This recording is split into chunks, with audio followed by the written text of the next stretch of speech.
एक छोटे से गांव में रामू नाम का एक गरीब किसान रहता था।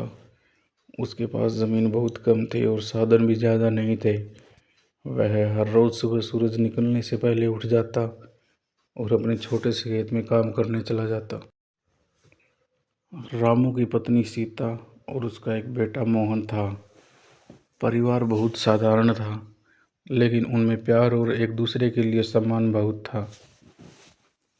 उस साल बारिश बहुत कम हुई। गांव के कई किसानों की फसल सूखने लगी। रामू के खेत में भी फसल कमज़ोर पड़ने लगी। फिर गांव के लोग कहने लगे, इस साल तो कुछ नहीं बचेगा, सबकी मेहनत बेकार चली जाएगी। लेकिन रामू ने हार नहीं मानी। उसने हर दिन खेत में और मेहनत शुरू कर दी। वह कुएं से पानी निकालकर अपने खेत में डालता, पौधों की देखभाल करता और उम्मीद करता कि भगवान उसकी मेहनत जरूर रंग लाएंगे। एक दिन उसका बेटा मोहन बोला, पिताजी, आप इतना काम करते हैं, फिर भी लोग कहते हैं कि हमारी फसल नहीं बचेगी। रामू मुस्कुराकर बोला, बेटा, मेहनत कभी बेकार नहीं जाती। अगर हम कोशिश छोड़ देंगे तभी हार होगी। दिन बीतते गए। धीरे धीरे रामू के खेत की फसल बाकी खेतों से थोड़ी बेहतर दिखने लगी। उसने पौधों की इतनी अच्छी देखभाल की कि वे सूखे में भी खड़े रहे। कुछ महीनों बाद जब फसल काटने का समय आया तो गांव के लोग हैरान रह गए। जहां कई किसानों की फसल बहुत कम हुई थी, वहीं रामू के खेत में अच्छी पैदावार हुई।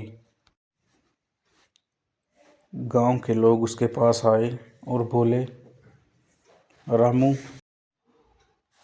तुमने ऐसा कैसे कर लिया? रामू ने मुस्कुराते हुए कहा, मैंने बस हार नहीं मानी और मेहनत करता रहा। उस साल रामू ने अपनी मेहनत से अच्छा अनाज पैदा किया। उसने अपने परिवार की ज़रूरतें पूरी की और थोड़ी बचत भी कर ली। गांव के लोग अब रामू की मिसाल देने लगे। वे अपने बच्चों से कहते, अगर मेहनत रामू किसान जैसी हो तो मुश्किलें भी रास्ता नहीं रोक सकती। रामू ने अपने बेटे मोहन को पढ़ाया लिखाया।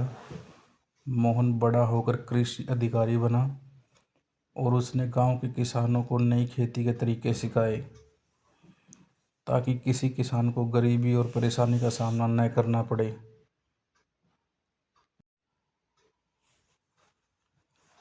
इससे हमें यही सीख मिलती है, मेहनत और धैर्य से सबसे कठिन परिस्थितियों को भी बदला जा सकता है। अगर हमारी कहानी पसंद आई है तो चैनल को सब्सक्राइब कर लेना जी। धन्यवाद।